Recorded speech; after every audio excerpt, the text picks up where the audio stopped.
Welcome, everyone, to another episode of Listen to the Vibes. I am trying not to geek out here, be one of those fanboys, but I have one of my heroes here, and that is Rudy Sarzo. If you don't know who he is, shame on you, but he was with Quiet Riot, played with the great Ozzy Osbourne, even played with Whitesnake. How are you today, Mr. Sarzo? I am blessed, and like you said a few minutes ago, blessed beyond words. That's right. That's right. Yeah. So I got to know, where were you born and raised, and all that good stuff. Was born in Cuba, raised in Cuba, and up until like I was almost 11, then we moved to Miami, and then I was reborn in Los Angeles. Part of that actually, LA. Actually, yeah, spiritually and of course career-wise, yeah. All right. Well, besides playing music, what else do you like to do?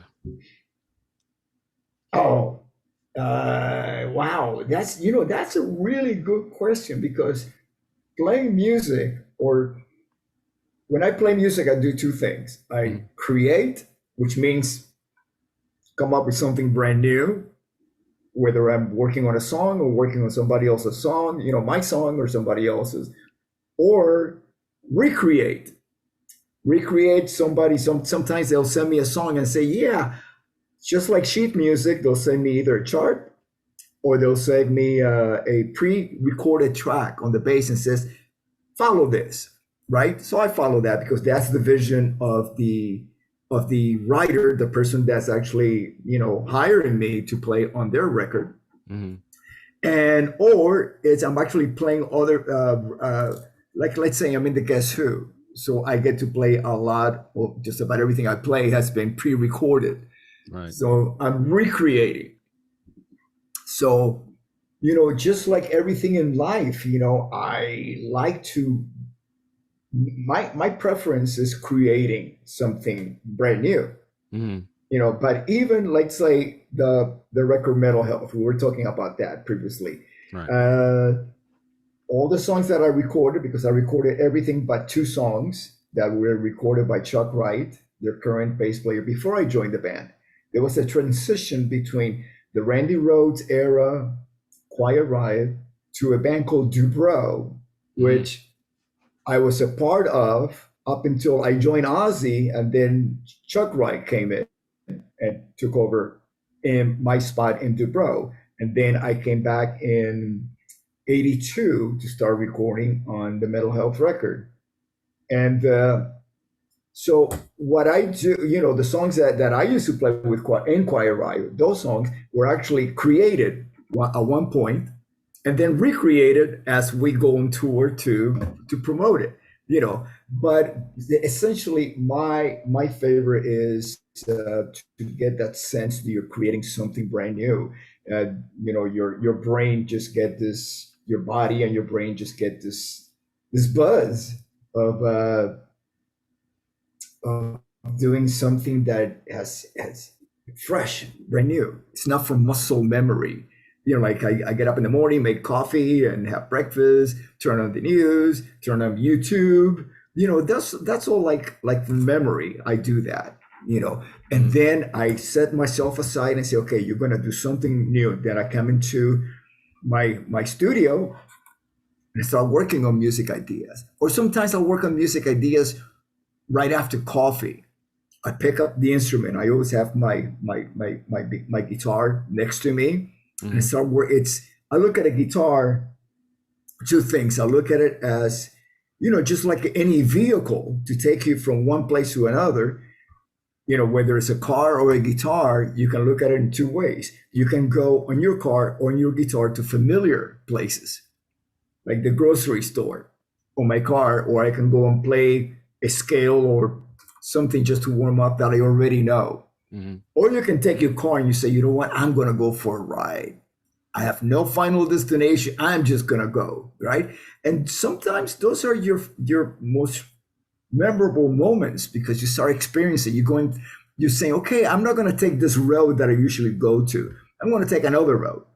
Just going to go completely, it's going to go towards the same, horizon, destination basically, or area that you want to visit. And the same thing on an instrument. I pick it up with no notion of, okay, I'm not going to play anything that I know. I'm just going to go and start seeing where the music in my head, first I hear it, then I play it. And those are very fulfilling moments. And I like to live my life like that too. Not living in the past, using my past as my, repeating it, Mm. like doing today exactly the same thing that I did yesterday, unless it's creativity. And that is setting myself down to be creative and just to be a blank canvas. Yeah, I know exactly what you're talking about. You get into doing that same old thing day after day, and every once in a while, you just got to change things up a little bit because it's like you're in a rut if you're doing that same old, like taking that same route. For me, going the same way to work every day, and then, maybe get up a little earlier and take a different route, and you never know what you're going to discover. I mean, sometimes it can be inspiring. Even that drive can be an inspiration. You see something you don't normally see. So Yeah, go yeah, ahead. yeah. No, no, absolutely. Yeah, I was listening to what you were telling me, and I had some flashes on things that I wanted to mention, but they went away because I started listening to you. But I love what you share with me and with the listeners, of course. Yeah. Now, I watch documentaries a lot, and I love history and things like that, which is one reason why I like talking to people like you. You always hear some kind of cool story about how, oh, my uncle bought me a guitar, or, I but let's take like Eddie Van Halen and his brother Alex. They had actually were playing different instruments, and then they switched, and the rest is history. I mean, do you have like some cool story like that, or you just decided one day, hey, I want to pick up an instrument and learn? Well, I have a brother, and we were, when we first came to the United States. Of course, we came as refugees, and once and that was my status. I wasn't even a resident yet because you have to go through proper. You have to wait a time to be a resident. With a refugee status, you have to wait for a certain amount of time to actually apply for a green card and then a residence card, and then finally by 1983 I applied for my citizenship. And of course I'm talking about the 60s and 70s. Today's things, the laws have probably changed a bit, and it's a quicker process, but not back then. So I just wanted to make that clear, which meant that we had very limited funds. Mm-hmm. My parents, and they are very loving and giving, and they wanted to actually have us, while we transitioned from living in Cuba. And my family was middle class, working class, and they really spoiled my brother and me as kids. And then when we came to the United States, we basically, more my brother than me, because I was almost 11, but my brother had just turned 6 or 7. It is 61, I think. Yes, 7 years old. Yeah, 7. And he was still going under the, there's the Santa Claus, and there's like the three wise men, which, being raised Catholic, that's when we get the gifts, January 6th. And he had to be told, listen, it's, there's no Santa Claus. He had 7. Me, I kind of had an idea by then. So it was kind of like, it was tough that first Christmas for my brother, especially. Nothing. As a matter of fact, what we got for a toy was actually Mr. Potato Head, which is the perfect toy because you can play with it in the daytime, and at nighttime you can eat it. That was back when they just had the little things that inserted in the potatoes. Yes. And the next day you got another potato head to stick the little things on it. So that's a perfect for a for a person of limited means, for their kids. Perfect toy. Okay, and but I think now it's something about the it got canceled. Mr. Potato Head is like a bad guy now. I haven't I You heard know, about they it. didn't want to put a gender to it, which was, that was the first thought. They didn't want to put a gender to it, and then I think the Hasbro kind of backpedaled a little bit, and it's like, well, we got Mr. and Mrs. Potato Head, That's so right. They do have that. It's part of the Toy Story plot. hmm Mr. and Mrs. Potato Head. Yeah. I yeah. I wonder what Don Rickles would have to say about that. Because he was in Toy Story the voice of Mr. Potato Head. To cancel Don Rickles. Come on. You know. Yeah, the whole cancel culture is getting a little Yeah, bit out of hand I know. nowadays, but Well, eventually they'll run out of things to cancel, so they'll cancel themselves. Yeah, that would be the last cancel act of canceling, you you know.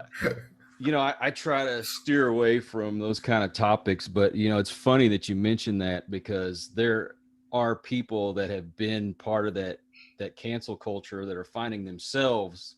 They just said the one wrong thing, and now they're being canceled. So Mm-hmm. it's getting absolutely ridiculous. But Yeah, well, oh well.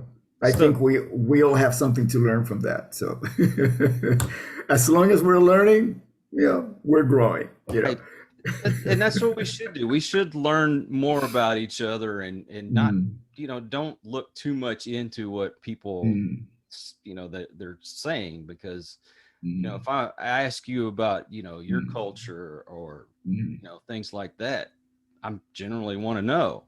I'm not, mm, so we should learn more about each other and quit trying to nitpick at every little thing that people say, mm, mm. but Yep. I want to kind of get back to your parents, Yes. because I think this would be really good for our listeners. Mm, When they were in Cuba and mm, decided to come to America, mm, mm, how much of a real effect and change was that mm. for them to go from that way of living to over here? Yeah, it wasn't just financial, it was cultural. It was, again, I'm talking 1961. Hmm. It's a whole different landscape in the United States, less Latin demographic in the United States. And so, you know, it's my perception is just based on my experience. Hmm. And as time goes by, it has very little to do with the present. Because as things change, my perception by somebody who has not experienced it might be a little bit, uh, it might be not relative to the present.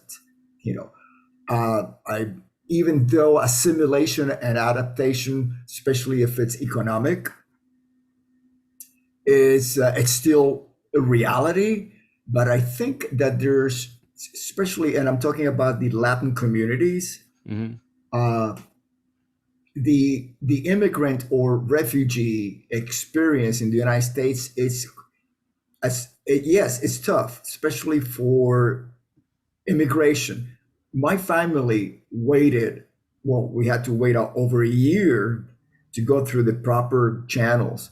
I Hmm. mean, I got my passport, I keep it, and my Cuban passport, with a visa. And we had to have somebody to claim us from the United States. And, you have to get your airplane tickets and everything. So we came to the United States legally. We went through the process just like everybody else did, Hmm. at that time, legal immigration, and this is 1961. We flew. This is in between Bay of Pigs and the missile crisis. The missile Right. crisis is what triggered the embargo. And by triggering, that means is that there were nuclear missiles Hmm. 90 miles away from the United States. So Kennedy decided to put an embargo on Cuba. It's something that really, it's, even though the Cuban government uses it as a propaganda tool, It really doesn't exist, and I'll explain to you why, as somebody who is Cuban, who actually understands and experience what the embargo is, what it means today. Now, when goods were manufactured in the United States, the United States, the embargo was effective back in 1961 because it kept goods manufactured in the United States going to Cuba. Right. If you walk into Walmart, how many made in the U.S. manufactured goods are you going to find? Well, you should find quite a bit in a Walmart. Yeah, but they all come from China. Well, just get just the tag just says made in America then. Yeah, yeah. Or it might Gotcha. be design in America, design, but it's But manufactured manufactured somewhere over there. else. I Yeah, got you. I got yeah. you. So what happens is China being a communist country, Cuba being a communist country, who's going to keep China from selling products to Cuba? No, the only country that officially does not do commerce with Cuba is the United States. Every other country, they have built resorts, they have brought in products, but here's the problem.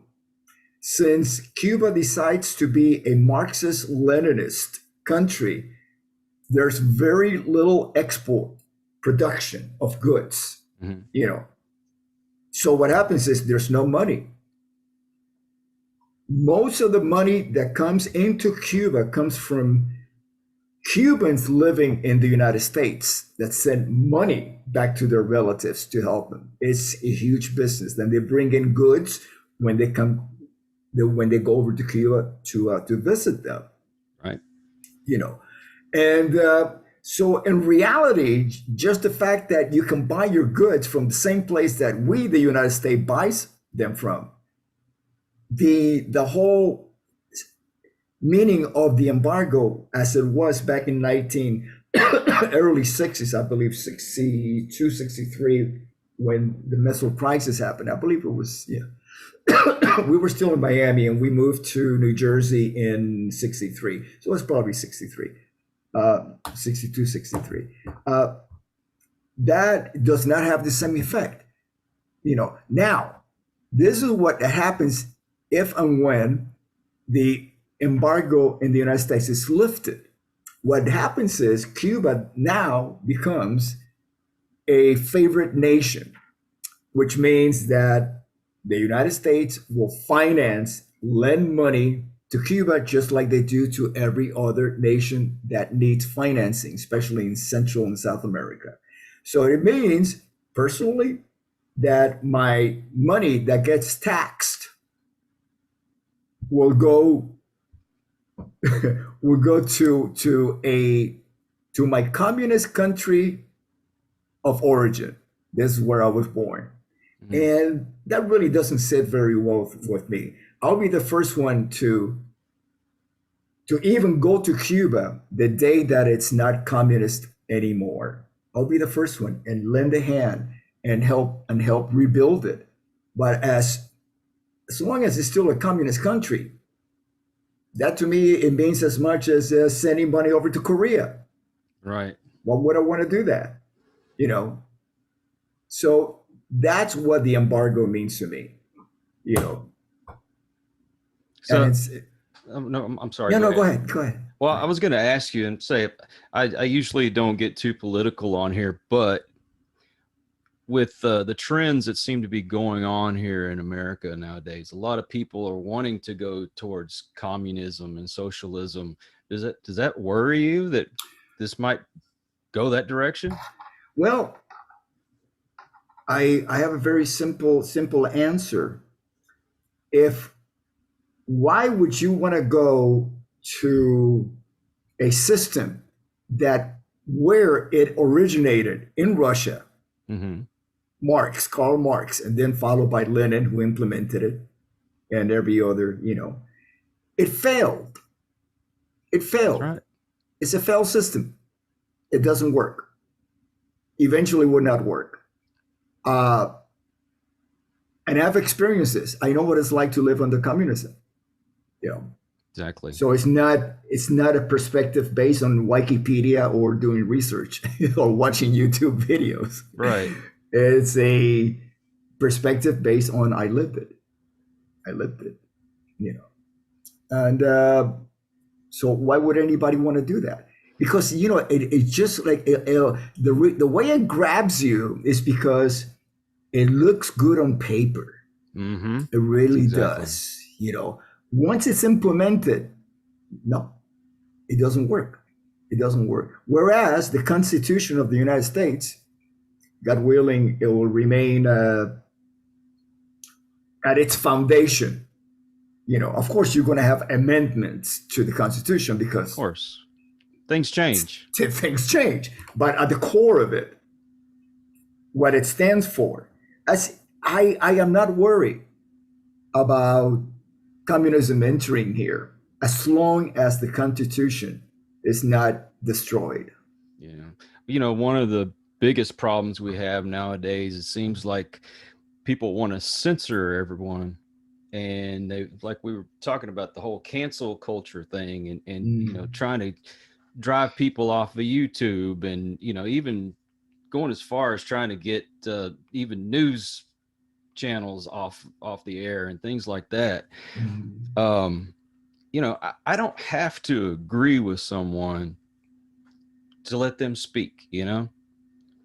I think that we should have different opinions. That's how you come to some kind of an agreement, meet in the middle, and it makes things better for each other. Mm. So even if I'm talking to somebody who's on the other side of the political fence that I am, um, I still want to have that conversation. Whereas it seems like people want to cut you off just because you're on this side of the fence or you're on the other side of the fence. Mm.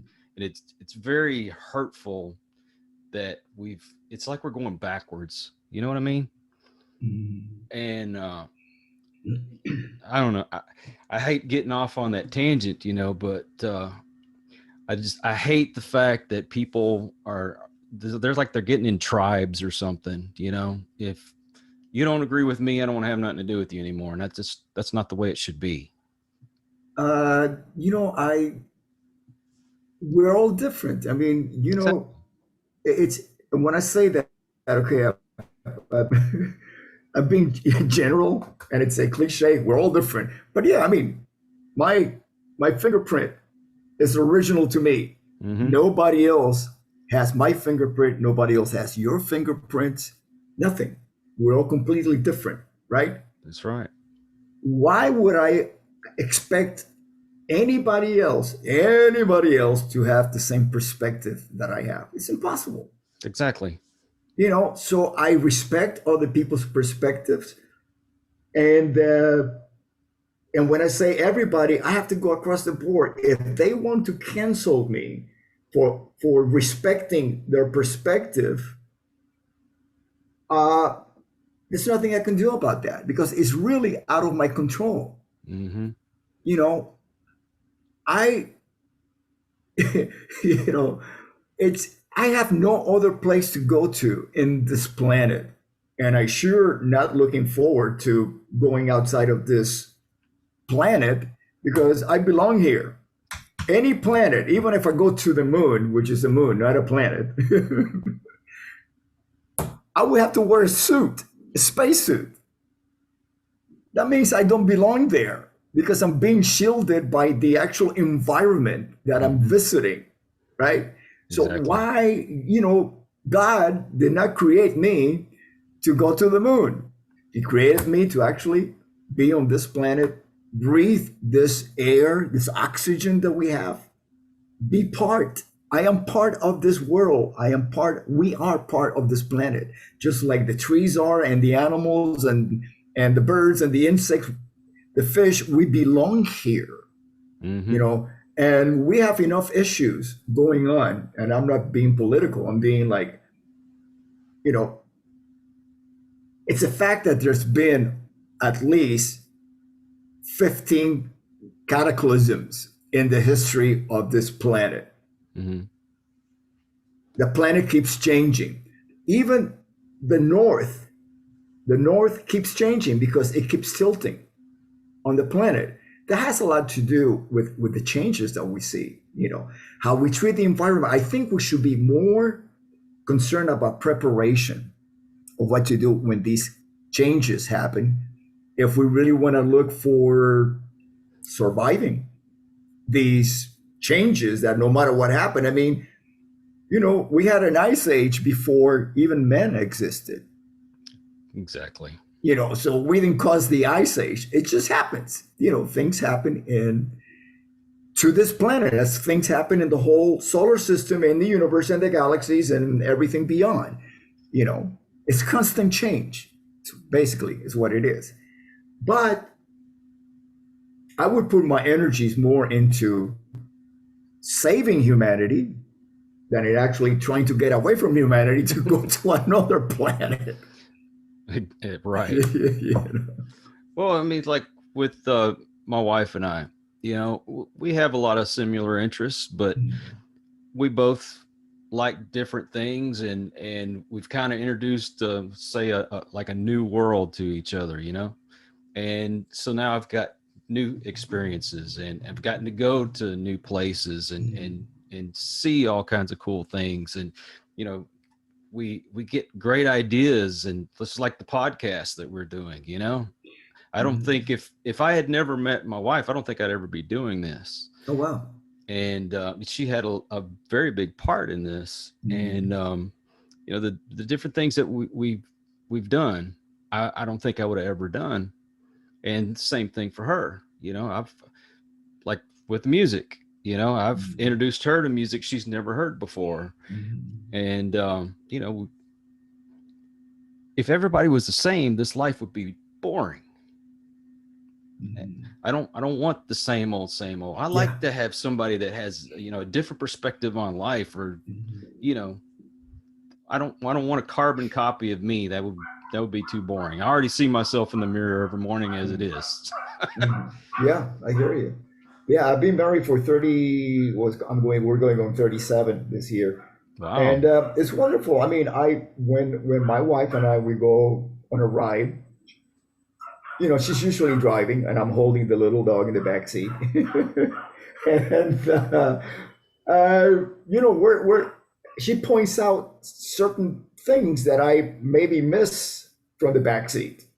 What we're driving. Oh, look at that house. Look at that tree. Whatever. Look at the ocean.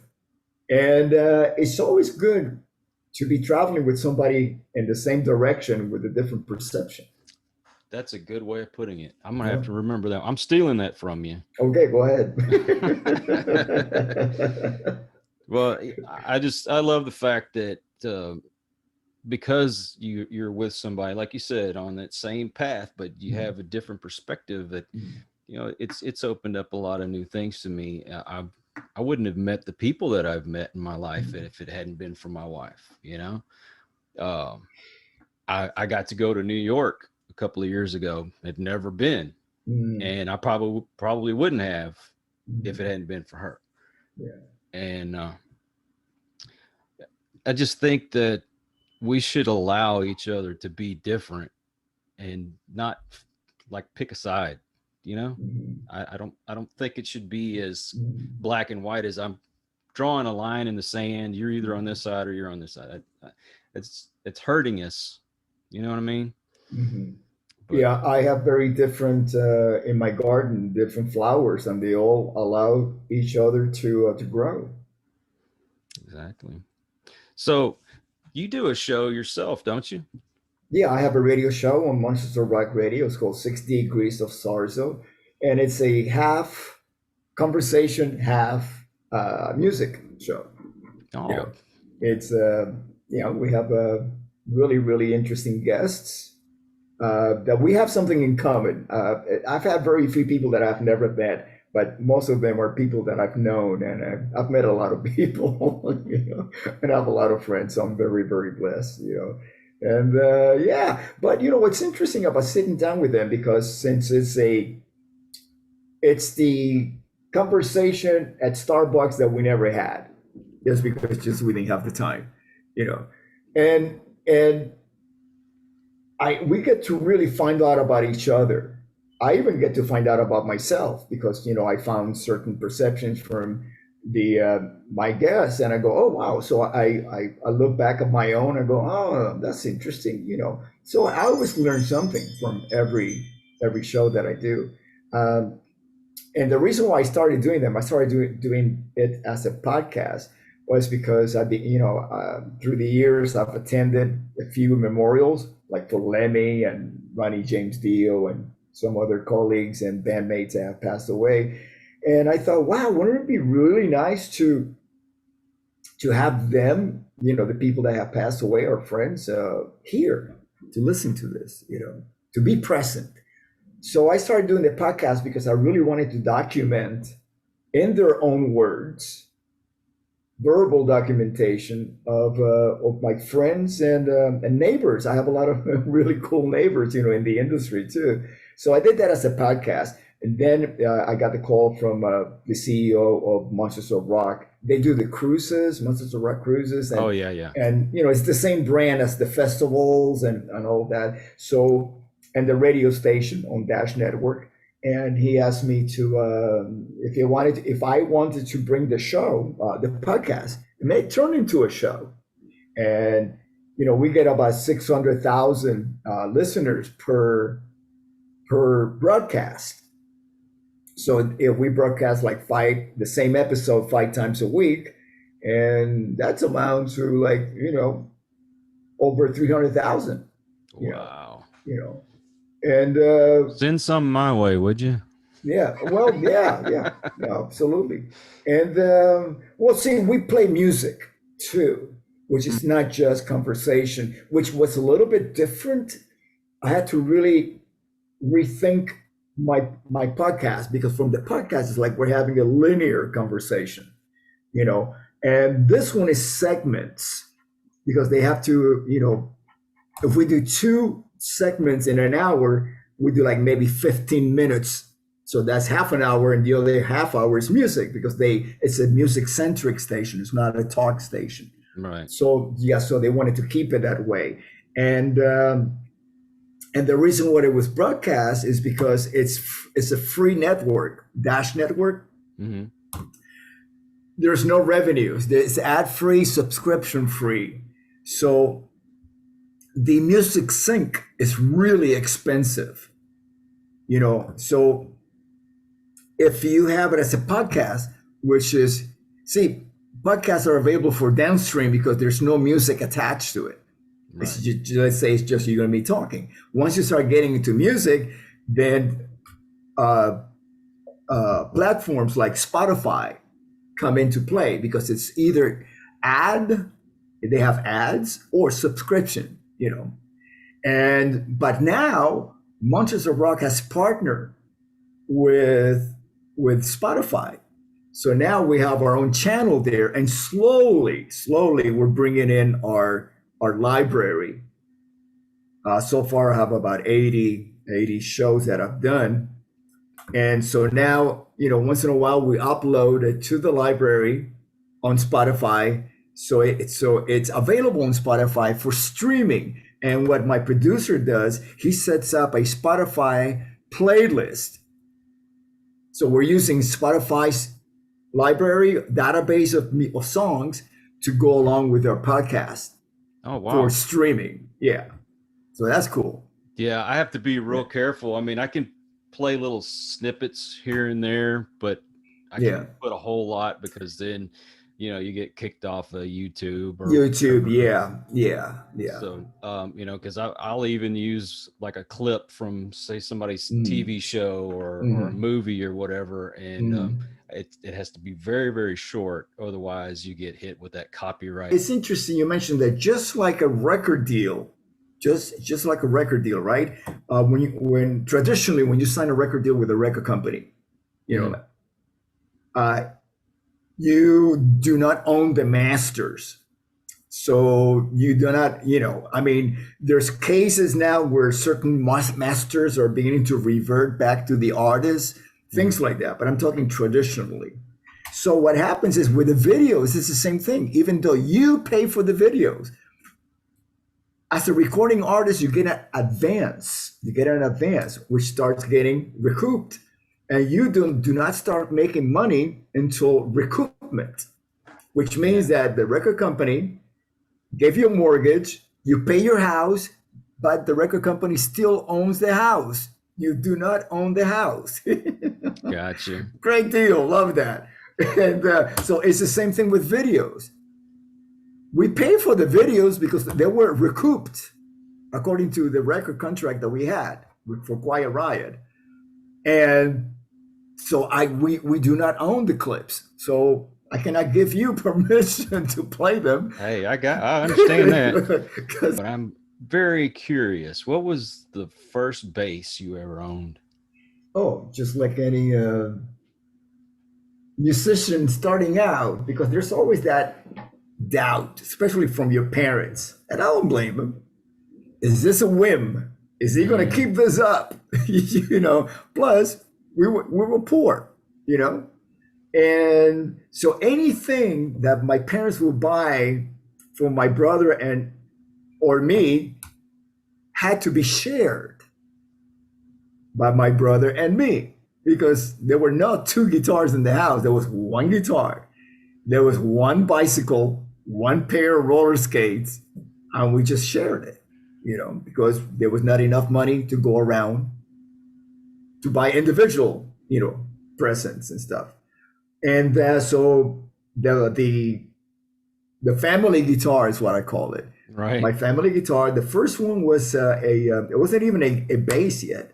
It was a guitar. It was an old Craftsman from Sears catalog. Oh my God. Yes, I remember those. Yeah, yeah. And it came in the mail. Of course, there was no FedEx, no UPS back then. It came like literally in the mail in a big box. And that was our guitar. Of course, we didn't have money for lessons. So it was kind of like banging my head against the wall, watching in the TV, you know, musicians playing. What is he doing? What is he doing with his fingers, you know, with his hands? So I spent a lot of time doing that, getting really close to the black and white TV. You know? And so that was the first one. And then when I decided to play it, well, it was decided for me basically. My family moved back from New Jersey down to Miami again. Actually, in the same block, we were living in this building, and then when we came back, we lived in the building next door. So that was basically the same, exactly the same, you know, spot on the GPS, you know. And I when we arrived, you know, we got settled. I went over to my block. Each block had a band, you know, and you could not join the block across the street. You had to join the band in your block. There were rules. And so I walk in with my old Craftsman guitar, and I go, yeah, I just you know, okay, I just moved in and I want to play with you guys. And they go, we got too many guitar players. If you want to join the band, you must play bass. I go, what's that? I go, bass. They go, bass. You know, it's like playing a guitar solo through the whole song. I go, that's for me. That was it.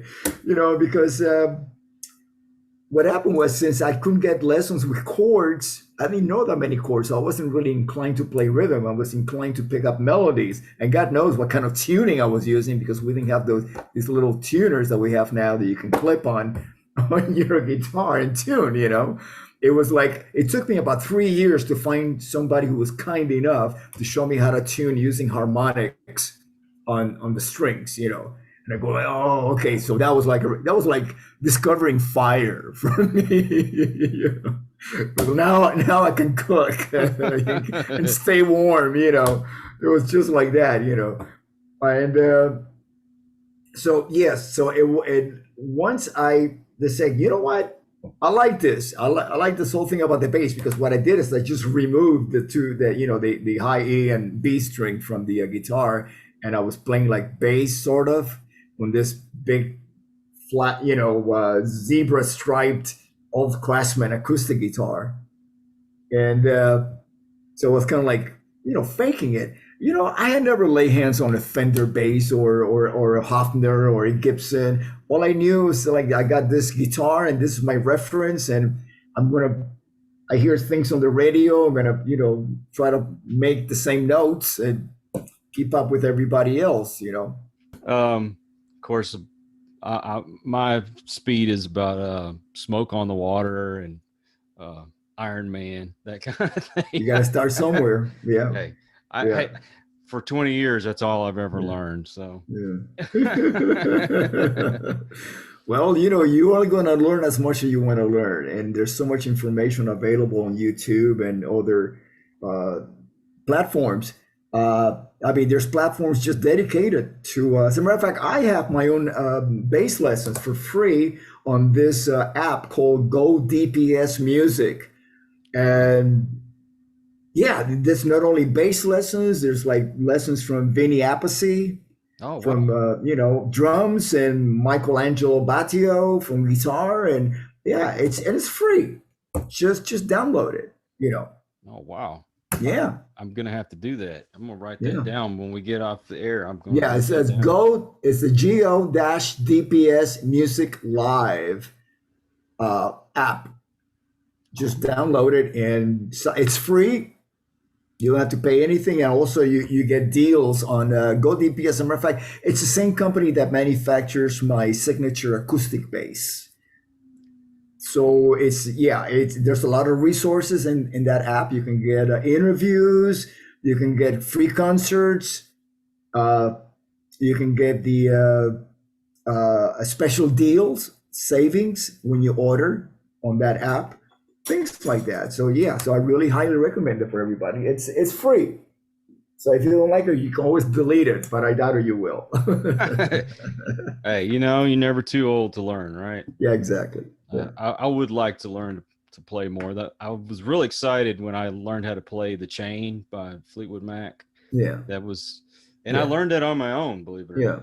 yeah. I mean, connecting, your brain cells, neurons, What's connecting. left? What's What's left? Well, you start connecting, you start making more. Uh, yeah, it's such a blessing, such a joyous feeling. yeah. Well, Yeah. the '80s. I got into drinking and drugs and all that kind of stuff, Mm, and I did get away from the drugs mm, for a long time, but the drinking got bad, mm, and yeah, I guess I was in my late 20s, early mm, 30s. I mm, I really got into cocaine, mm, and at age 36, I had a heart attack and made me mm. rethink things.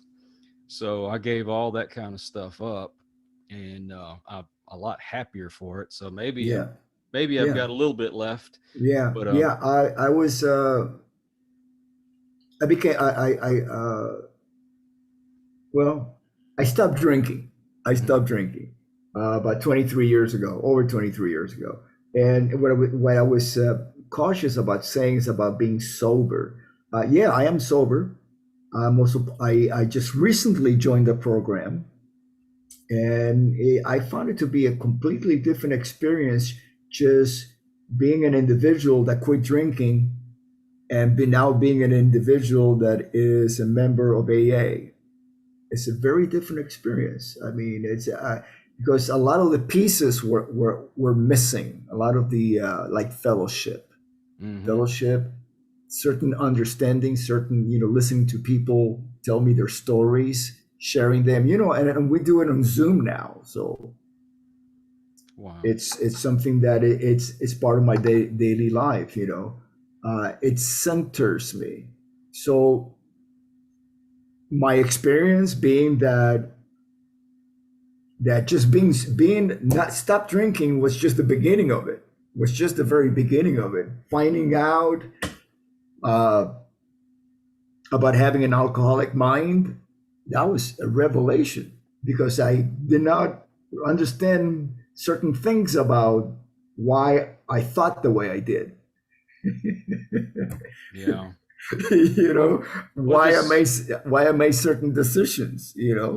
And to me, my life, and I got to tell you, one of the things, one of the steps in the program is about surrendering your life to God, to a greater power.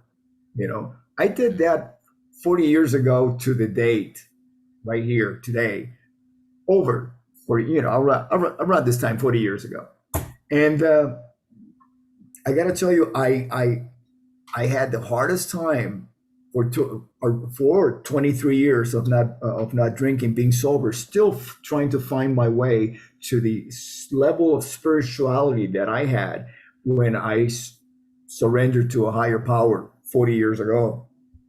And as soon as I became a member of AA, I got the clarity. I found the tools to get me back on that path again. So it's really changed my mind. So I congratulate you on your sobriety. Oh, Really same to do. you. Same to you. And I gotta tell you, it's before I really got into the program, there was a certain stigma about the program. And I gotta tell you, now that I know so much about it, and as far as I know what the changes it made in my life, the significant changes. And I got to tell you, I'm just proud to be part of the program because now I have the clarity that I did not have.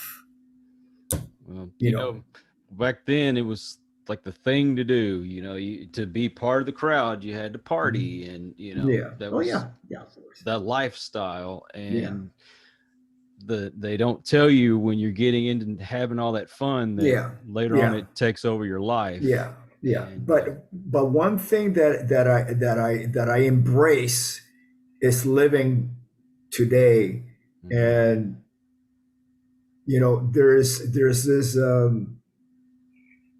neuroscientist, his name is Joe Dispenza, that I watch his videos on YouTube, and I've learned a lot from him, so much. I really gained from his teachings.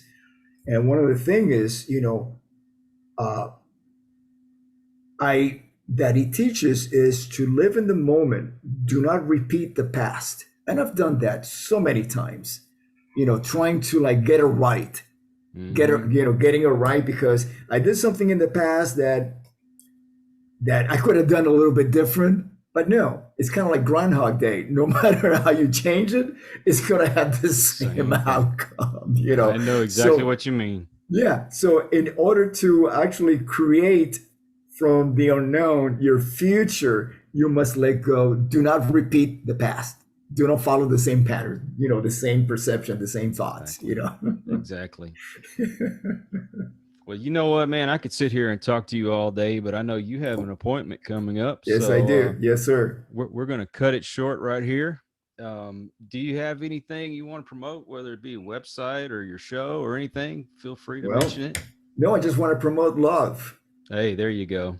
Love and, appreciation of being grateful. And thank you for everybody that's going to be listening. And thank you to you for having me on your podcast. Oh, man, believe me, the pleasure is all mine. When you answered me, I was on cloud nine.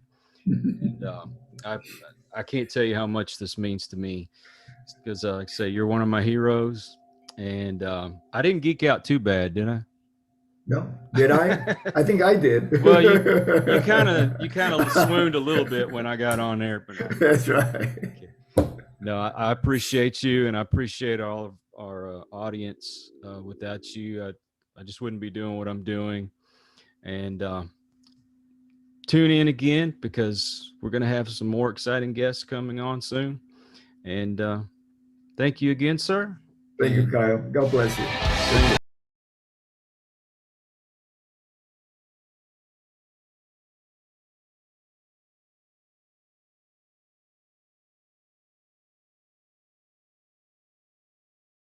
I hope you enjoyed this video.